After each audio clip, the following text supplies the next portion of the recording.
Assalamualaikum warahmatullahi wabarakatuh. Perkenalkan, nama saya Anjar Hidayat. Hari ini saya menjelaskan sedikit tentang peralatan penanganan bahan atau material handling. Bahasan yang sering banget dipakai di dunia industri dan pergudangan. Intinya materi ini fokus ke gimana caranya barang atau material itu dipindahkan, disimpan, dan dikelola supaya kerjaan makin cepat, aman, dan efisien. Apa itu peralatan penanganan bahan? Yang pertama, definisi. Artinya alat bantu untuk memindahkan, menyimpan, melindungi, dan mengendalikan material. Jadi semua alat yang dipakai buat angkat, dorong, simpan, sampai ngontrol aliran barang itu masuk kategori peralatan penanganan bahan. Selanjutnya ada tujuan utama, yaitu meningkatkan efisiensi, mengurangi biaya, dan meminimalkan risiko kecelakaan kerja. Jadi tujuannya untuk biar pekerjaan lebih cepat, lebih hemat tenaga, dan pekerja pun lebih aman. Yang ketiga ada klasifikasi, yaitu pengangkat, pengangkut, penyimpan, pemilah.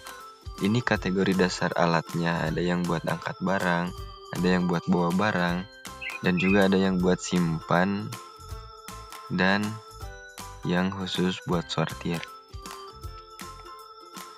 Nah, selanjutnya, mengapa peralatan penanganan bahan penting? Yang pertama yaitu untuk peningkatan produktivitas. Barang jadi bisa dipindahkan lebih cepat, jadi waktu tunggu makin sedikit. Yang kedua, pengurangan biaya, karena kerjaan lebih efisien, tenaga kerja lebih hemat, dan ruang gudang juga bisa dipakai lebih optimal. Ada peningkatan keselamatan, yaitu alat-alat mencegah pekerja angkat beban berat manual, jadi resiko cedera turun. Dan terakhir, efisiensi operasional, yaitu proses jadi lebih teratur, alur kerja lebih jelas, juga enggak semrawut. Masuk ke jenis-jenis peralatan angkat dan bahan. Yang pertama itu forklift, yaitu digunakan buat angkat dan mindahin alat berat. Ini alat paling umum yang ada di gudang. Yang kedua yaitu conveyor belt. Ini adalah jalur otomatis yang terus jalan buat mindahin barang dari satu titik ke titik lain. Selanjutnya ada crane. Biasanya buat angkat beban super berat, terutama pabrik besar atau konstruksi. Dan yang terakhir ada pallet jacks, yaitu merupakan versi manual atau elektrik dari alat angkat, cocok buat jarak yang pendek. Di sini ada studi kasus gudang logistik. Dari yang pertama yaitu sebelum implementasi, di mana semua masih manual. Pengerjaannya juga berproses lambat dan sering salah. Selanjutnya ada solusi, mencari solusi dari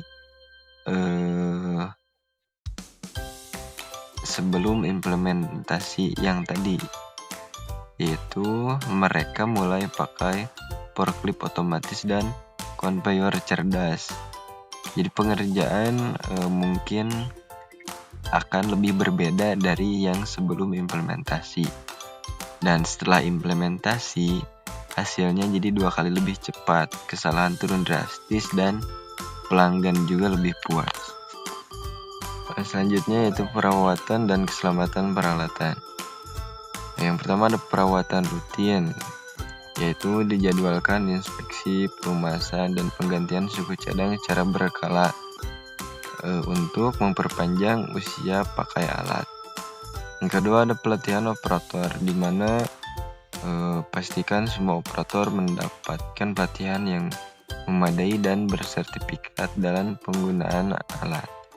Terakhir ada prosedur keselamatan, yaitu terapkan dan patuhi prosedur keselamatan standar SOP untuk mencegah kecelakaan kerja.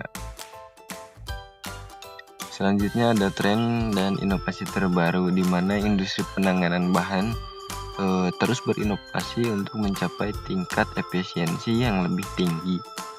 Contoh yang pertama adanya robotika dan otomatisasi, di mana robot bergerak sendiri dan ada beberapa drone untuk pengiriman.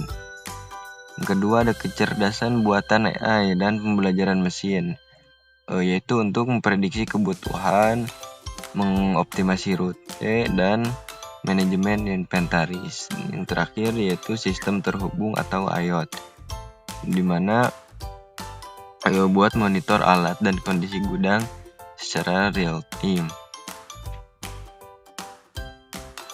Masuk ke memilih peralatan yang tepat, yaitu pertimbangan kunci. Yang pertama, jenis material, seperti berat, bentuk, dan karakteristik yang khusus material yang akan nantinya ditangani. Yang kedua yaitu kapasitas dan volume, beban maksimum dan jumlah material yang perlu dipindahkan per hari. Yang ketiga ada tata letak fasilitas, di mana itu adalah ruang tersedia, lebar lorong, tinggi plafon, dan kondisi lantai. Dan yang terakhir ada anggaran, yaitu biaya investasi awal, biaya operasional, dan perawatan. Juga sesuaikan kebutuhan dengan budget yang ada. Ya, masuk ke yang terakhir yaitu kesimpulan dan langkah selanjutnya. Poin pertamanya yaitu evaluasi kebutuhan, analisis menyeluruh terhadap alur kerja dan tantangan saat ini. Lalu riset solusi, identifikasi peralatan dan teknologi yang paling sesuai. Selanjutnya itu implementasi bertahap, mulai dengan proyek percontohan untuk mengukur dampak. Dan yang terakhir ada monitoring dan optimasi. Terus pantau kinerja dan lakukan penyesuaian yang diperlukan. Intinya, pahami dulu kebutuhan, cari alat yang cocok, terapkan pelan-pelan, lalu terus diperbaiki dari waktu ke waktu. Sekian, terima kasih. Assalamualaikum warahmatullahi wabarakatuh.